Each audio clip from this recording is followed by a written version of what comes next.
This is AntiHero, the latest turn-based strategy game that primarily you are going to be playing online against other people, but there is a single-player campaign and an upcoming book club expansion which will add some more campaign levels and a few more characters to unlock for your online play. But mostly it's going to be turn-based online, either live or casually over several days. Now, the main campaign does have a few different winning criteria that you can go through for the different areas. For example, one of them, you have to infiltrate the enemy's guilds with 12 urchins in the game time, and that's your only winning criteria. But online, it's going to be quite different, and mostly you're going to have a few different criteria for winning points. Some of the maps do have their own specific criteria to win additional points. For example, there's Rob the Royal Family, where you can get, after taking the guard towers, the royal crown jewels. Or there's a boat that comes up every couple of turns and you have to hold it through the enemy turn to rob the goods off the boat, and if you do that you get a victory point. And then there's another one where there's parties to infiltrate and you have to go around stealing the masks to infiltrate your way into this high-class party. But also, that's not the only winning point on these maps. You do have the original winning criterias, but it adds a bit of gameplay variety for the different maps, so there is a bit more variety to the game. Now, you do have a skill tree for upgrades. Now, every turn you get to make an upgrade, it costs lanterns. You've got lanterns and golds to do the various actions in your turns. Now, your first turn you can either hire urchins, you can hire gangs, or you can take an extra turn on your master thief. Now, depending on the RNG, you might want to do different things, but for the most part, you're going to want to have the ability to hire urchins and get into that trading tower that's always right next to your guild. Get some lanterns on the go so that your upgrades in the next turn can start to roll off. Now, the only things that I'd suggest is if you've got a 1-point target near your guilds, you'll want to go for that rather than scouting or the other upgrade, because you can start to upgrade your gang early.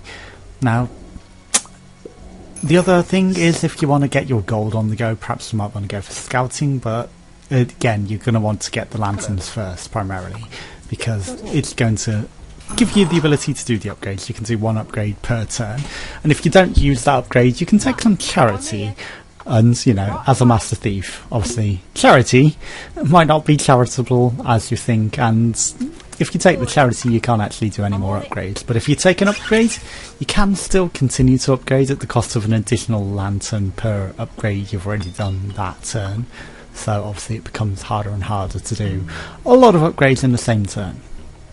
Now, as you're playing, there are a lot of different strategies. You'll notice that most of the map is covered by smoke. Now, you'll have to explore with your master thief before you can do anything in any area, so you'll have to uncover the smoke by scouting, and your other items, your other characters can't go through the areas because only the master thief can scout, and he'll have to scout houses to be infiltrated, he'll have to scout areas to be attacked by your gangs. Now, when your gang attacks and actually kills someone, you get a 3 choice of upgrades. The first one being gold, second one being damage, and the third one being evictions. Now, we'll go into evictions later. Mostly, you're either going to want to go gold or damage, in my opinion, because more gold allows you to buy more characters. Now, you can only have one gang per turn, but you can have unlimited urchins and thugs. But again, you can upgrade much later to the ability to have a second gang, but it's not really that useful to have that many gangs running about when you can have one that you regularly upgrades. I like to go for damage just in case I run into the enemy's gang, because it gives the ability to get rid of them in one hit, because a gang starts with 2 health. Now, there are ways to bolster this, and that is through the purchase of thugs. Now, mostly the game's going to be about control. You'll notice that there are a lot of control points all over the map, from the trading house, the church, and the strange fellows' houses, and orphanages. And all of these have their own different things. There's a 1 urchin bonus and there's a 3 urchin bonus. So to get the maximum bonus, you want to infiltrate with all 3 urchins to get the big bonus. In the trading house, you get lanterns per turn, so 1 lantern to upgrade with 3 of them to 3 lanterns. And if you do that, not 3 lanterns, 2 lanterns, you get more lanterns early. So again, it's a good idea to start doing that. You can buy urchins outside of your turn, but if you haven't scouted with the Master Thief, they'll just return to the guild and it'll be the same costs. Detriments on your next turn because you won't have used the urchins, so it doesn't actually have a benefit to do so. You'll notice that when you buy an urchin, the cost goes up by 1. Same with thugs and anything else you buy. The cost goes up by 1 if you buy multiple in that turn, but if you don't, then it doesn't. Right, so the trading house gives you lanterns. The church gives you gold for 1 infiltration and a victory point with a bribe on 3 urchins, the level 2. Now the special one of this map is to burgle these gold masks and infiltrate to get a victory point. This isn't on every map, it's just specific to this map. And you can infiltrate with your urchins and your thugs. They'll put on the masks and then go into the party and then steal all of their golds and all of their valuables. So yeah, as a Master Thief, that is the life of a Master Thief. You'll notice above the houses that there are different bags as well. Now, until you've scouted a house, you don't know if it's been robbed, so that is complicated. But there's a big bag of gold for the first time that it gets robbed by... This is shared across both characters, so that's why you want to get to the houses before your opponent robs them. So you can get the big bag of gold and get the most gold, and then there's a secondary bag of gold for a smaller bit. And then after that, if you scout the house or burgle it, there's nothing to go. So again, it becomes down to tactics. You'll notice just as Crumbles, or Crumb is running around, this is an assassination target, and you'll want to go for her as the first sign of the enemy's thugs. And if we go for them, which we could have with our 2 damage, we could have taken them out, but now they've upgraded and upgraded and upgraded and just made it such a difficult target. Now if I had the sisters unlocked, which I don't, the sisters can do damage for 6, but we're nowhere near the sisters in the tech tree. We've got a lot to go and we'll never get the lanterns to do it, so it is worth buying. You can buy Thug Health, you can buy Art Critic to burgle the not monuments, the estates, and the estates do replenish their precious items. It's either going to be diamonds or it's going to be paintings, and the diamonds are worth a lot of gold and the paintings are worth 2 lanterns. So it comes down to gang versus gang, and you're going to want to protect your gang whilst being able to take out the enemy gang, because if you take them out, yes, they're pretty cheap to do, but the upgrades that they can gain over time become the biggest thing. So if you can block them off to get into your gang, it will potentially cause a problem because they will be able to get an upgrade from taking out a fairly easy target, but it will also protect your gang.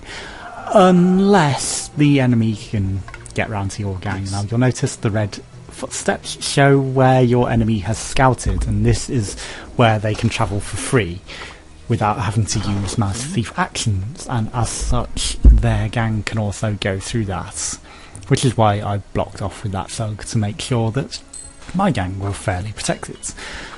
But they could still scout and work their way around to my gang and cause some issues and take me out. With the 3 damage that I've prepared to be able to take out their gang, unfortunately she scouted around that and managed to get around and get a lot of gold out of that, and also take out my gang, whilst her gang is now at 5 hearts and pretty untouchable by mine. And you know, it doesn't look very good for me here, and I am playing on hard against AntiHero, but also this is pre-recorded, so I did play this separately so I could do potentially an edit, but I thought maybe it's more worthwhile to show you an entire live match in this Let's Highlights rather than an edited video.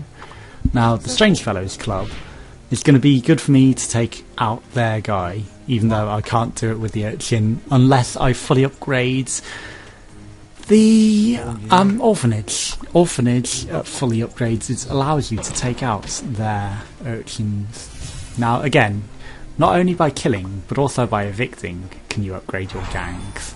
So I'm starting to try and get my gang into a state where I can take out theirs, and our thugs are now cheaper, so I can buy a nice cheap thug to block off the area, but you can't move your gang after you've done an action with them, so I scout this area. Now, also burgling the house can highlight the areas so that you can scout them fairly easily. Now charity, like I said, it's tactical. If you think that you've got a good use for the gold, or you really need the gold to buy a thug to block off an area, it's probably a good idea to get charity to do that rather than taking an upgrade. Or if you're saving up for something like a bribe with your lanterns, maybe take a couple of extra lanterns rather than take an upgrade, and that could be useful but not entirely. Now the enemy isn't the most clever, I will state, in some of their purchases, so it's not like they're completely unbeatable and they're completely playable. This guy is the guy who takes all your urchins, and the truancy officer, but you know, it's not like he's really looks like a school truancy officer. He's more a guy that comes and takes all the urchins off the streets and kidnaps them in the back of a cage and takes them away. He can take all of your people from a building, and that's where another character called the Saboteur comes in handy, because you can saboteur your guy. Now their guy is completely out of my reach. Now here's the truancy officer. You get a free character every time you unlock them, so it can be worth timely upgrades to do that. Now I'm going to take down his health a bit and then block him off with a thug so that he can't get out. That will cause him to get a free upgrade, but it will also protect my gang from his gang, and by evicting this guy I can get a bit of extra damage up and ready to attack him, provided nothing goes wrong here. And that is a smart play and smart tactics to block off their gang entirely so that it used up his action. Now there are ways around that. Obviously if their master thief would take out one of my gang or one of my thugs, it gives them the opportunity to then release their gang, which does 4 damage, gets a lot of gold for them, and can evict 2 people at present. You know, it's almost fully upgraded, and that's not good for us because, you know, he can evict anyone, he can pretty much kill anyone, and I'd never get to upgrade my gang out of that. But he doesn't. He takes the gold, and he does upgrade his gang a little, but I can still get around that, because even with 3 damage I can do 1 damage from Master Thief. Or even if I upgrade my knife to 2 damage to them. I think I might have already upgraded my knife at this point so that I can take them down. But either way, their gang has to go. Yeah, I got 2 damage on my guy. You can see that next to your character. And it's a bit overkill, but I have to take out their gang because it's a serious issue. And if gang control is the best option, to be honest. Now you can upgrade your health the same as they did by adding the thugs to your gang, which it comes down to how you want to play. Do you want to guard, or do you want to, you know, deny the map, or do you want to upgrade your gang? If you upgrade your gang though, you do come down to the problem of the sisters, which we will come into later. I've triggered on their orphanage a saboteur. That's what the saboteur does. He stuns your character so you can't get in. He's the explosives one right there. And then you can't scout it, you can't evict anyone, you can't do anything with that character. It only happens once per turn, so after that, if my gang hadn't acted, I could then infiltrate with the gang. But I want to start re-infiltrating to get some lanterns up, because it causes some problems. Now, did I play this thug? I did. And I blocked off, stupidly, thinking that their guilds would come out the other side, but no, it was not their gang that I was blocking off, it was a neutral character. Because when they're in the shadows with the question mark, it could be their gang, it could be just a neutral character. It's hard to say. The targets obviously always have their name above them. And you notice her stealing the 1 gold bags that I left there, because I only wanted the hiding. Now the problem there is I thought that that was their gang going in, so I wanted to scout, and this is where the AI goes wrong. The estate guards only have 1 health, the same as the light ones, even though they do level up over the map over time to 2 health. Wasting the sisters on that for 6 damage when the sisters could have taken out my gang is kind of a costly mistake, you know. Or even the infiltration target.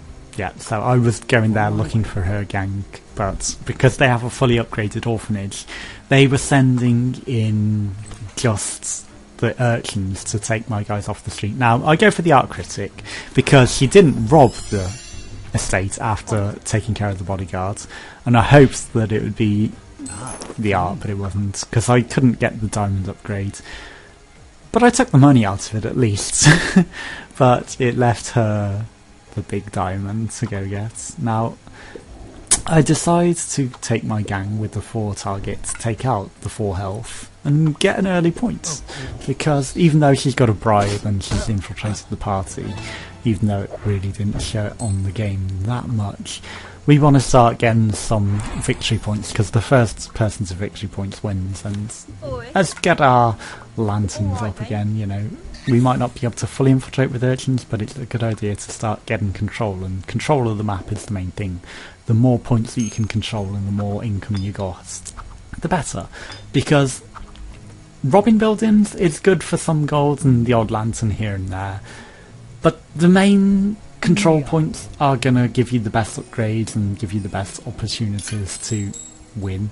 Now, she took a mask there, which I really should be paying more attention to, how many masks she has, but it doesn't show you on the UI. It shows you how many masks you have, but not how many masks your opponent has. Now, she takes care of the thug, thankfully, rather than my gang, but it could only do 1 damage, so it couldn't take out my gang fully.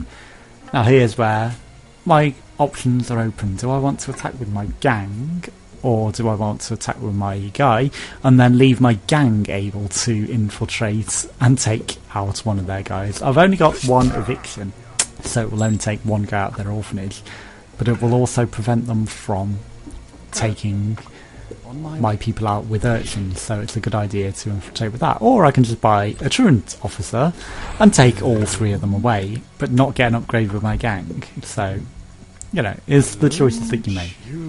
And I think that was the wisest choice. You still have to scout with your Master Thief, so if he gets knocked out by a trap, you never get to scout it, so that is a danger that you have, and then, you know, you've got no choice then, you can't do anything. So, if I take this at 1 cost, it reduces the cost of my orphans, my urchins, by 1.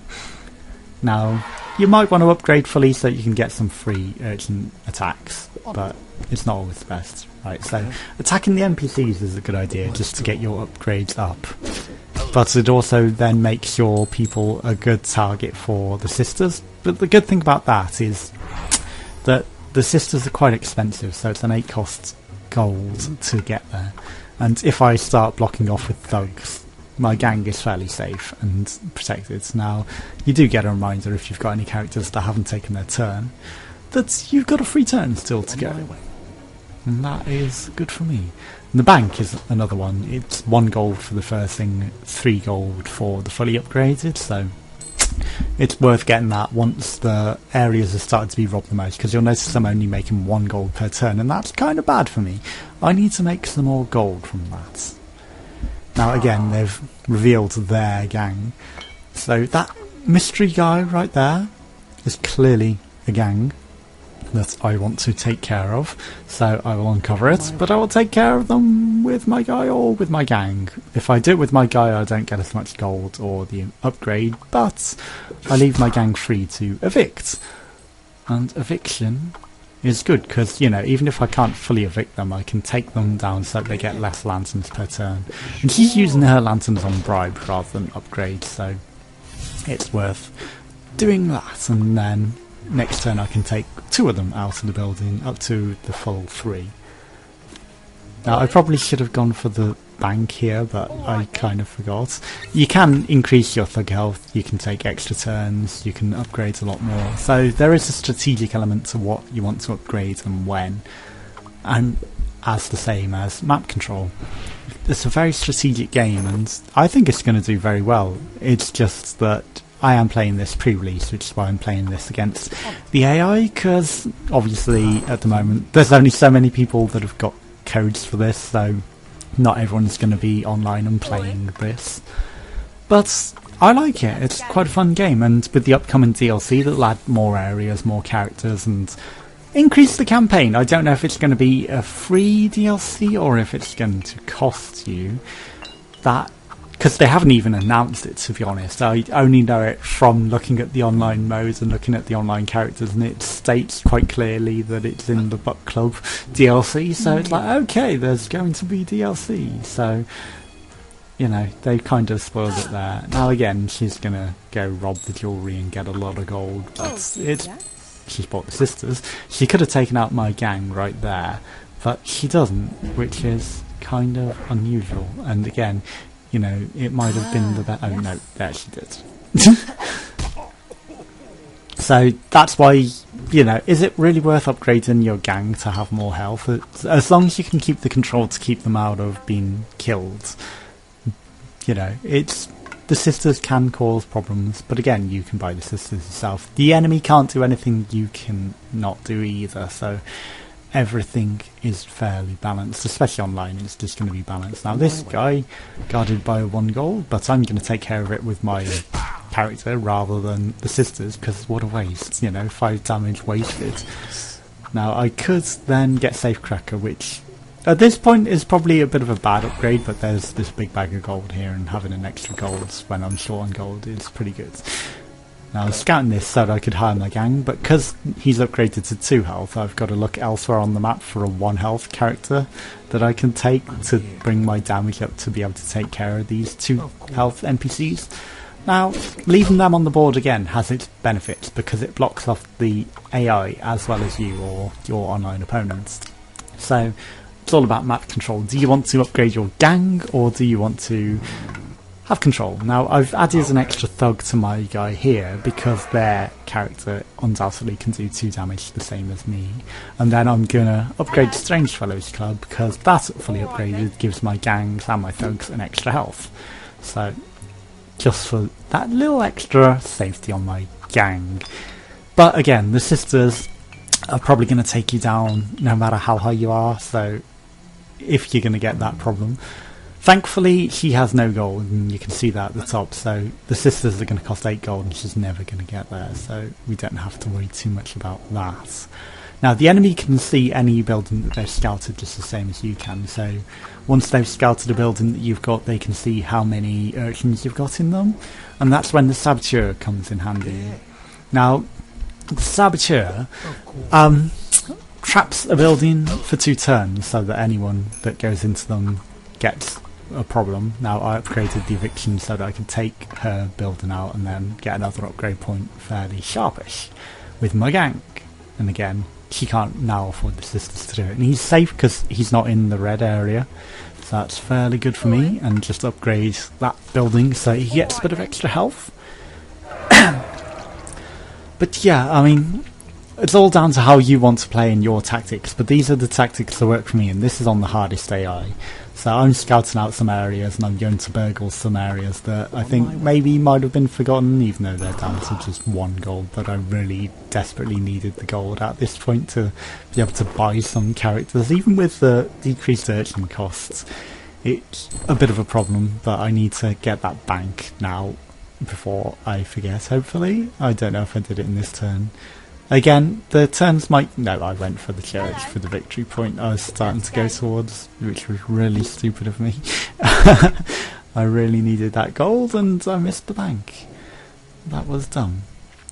But yeah, I do trap with the Saboteur my building with 3 people in them, because I think that any character that goes into that, whether it's the truant officer or the sisters or even the gang, they get their action prevented, but also the characters that would normally return to the guild, such as the sisters or the truant officer, get stunned and get left on the map, and you can take them out and waste their money.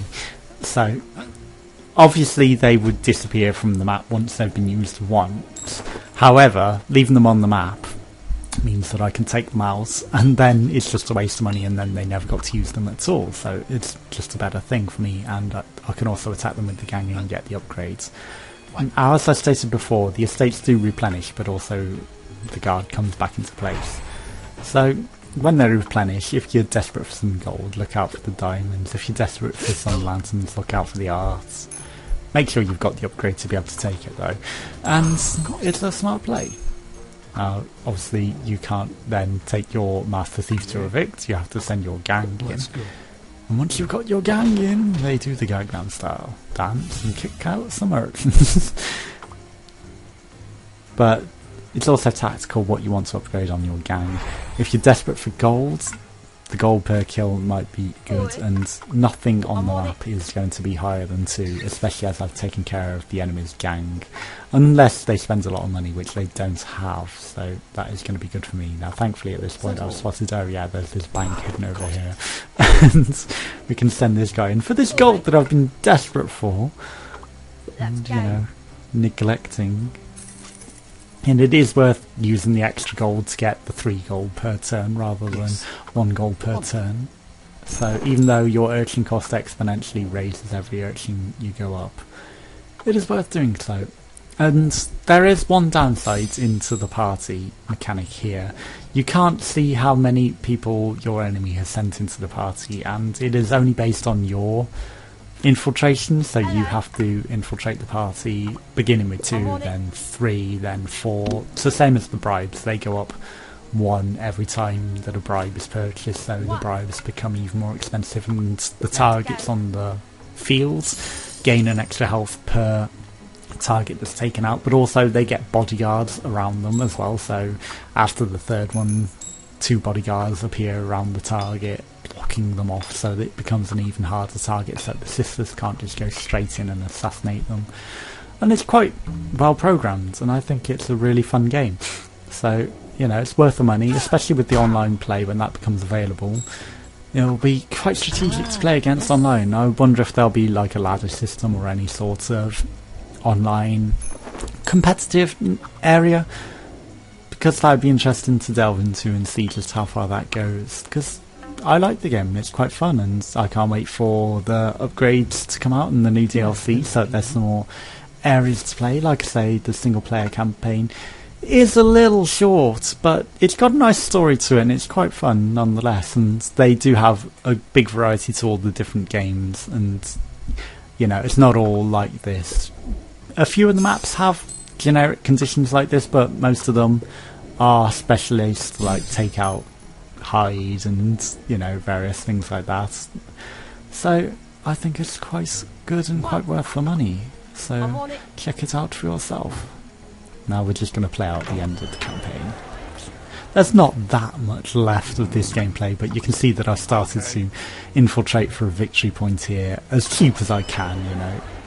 I have got the masks for most of it, but I need 1 more mask to spawn so that I can actually infiltrate it, so I'm not going to send them fully in. So at this point I decide it's time for the sisters that do 6 points of damage for an attack, and to get a victory point we'll take out the assassination target. It's a waste of 1 damage, but not the biggest waste like the enemy AI did. Now your Master Thief can have some more turns, like I said, and it is a good idea to burgle the areas that haven't really been burgled or looked into. You can only do 1 attack per turn, so it is worth spacing out your attacks, or, you know, getting your gang to do some attacks. And this area has not been explored by the enemy, so it's a nice safe area for my gang to go take out a target. And also I'm heading for the church to try and get another victory point. Now we're both on 3, so it's fairly balanced, but I've also got control of the board. I'm going for gold per kill, because even though it looks like I've got a lot of gold, I haven't really, because of the cost of the people. Now I am going to send another urchin into this to try and get some upgrades. so that I can afford some more things on my upgrade boards. And I think that that was a smart play. We've got a fairly full board, but again, you know, it's not all down to whether you can fill your upgrade tree, it's all about board control, and we do have most of the places infiltrated. The enemy doesn't really have the gold to do much about it at this point, because we've kept control and kept taking out their gang so that they can't control the streets, and that's what gangs do, they help you control the streets, so it's pretty good. You'll see that that target appeared with bodyguards around her, so that you can't just go straight in with the sisters and take them out. But again, with your hero, you can take out the bodyguard, then send the sisters in. But after that, then it's 7 health, so they're outside of the sisters' range, and then they come with 4 bodyguards around them, so they become a major problem. Now I'm looking for masks here, and the mask is kind of hidden in an area that I haven't explored, so I'm going to explore the church to go for a blackmail point. Now that's one of the victory points. Blackmail points, then there's assassination targets, then there's the map specialist ones like this, then there's the bribery, which you'll see that Franny has 2 bribery points. We're going to send our people in to steal some of the jewellery from this area. Nice little heirloom piano. Took 4 people to remove. And we're going to infiltrate the church, and we're running low on gold because the cost of the upgrades, and then I spotted this church down at the bottom actually has 2 urchins already in, so it gets us an upgrade point. So it was the best option there. Now we want some gold, so I'm going to take some charity so I can afford another urchin to try and send into this church. And then we're going to rob this nice big bag of gold right next to us after taking some gold off this guy with our gang, because we've got increased gold, and go for one last urchin to infiltrate the church. Oh no, I didn't go for the big bag of gold right next to me. I'm blind, I'm an idiot. But I did win nonetheless. Why didn't I go for that gigantic highlighted bag of gold right next to me? And you'll notice here that there's a bit of storyline. It triggers the storyline, but it doesn't actually do the FMV after. But that's just map specific to the victory point. So yeah, I think it's a lot of fun. And I've completed, that's all the levels in the main campaign. So check out AntiHero for yourself. Thanks for watching. Goodbye.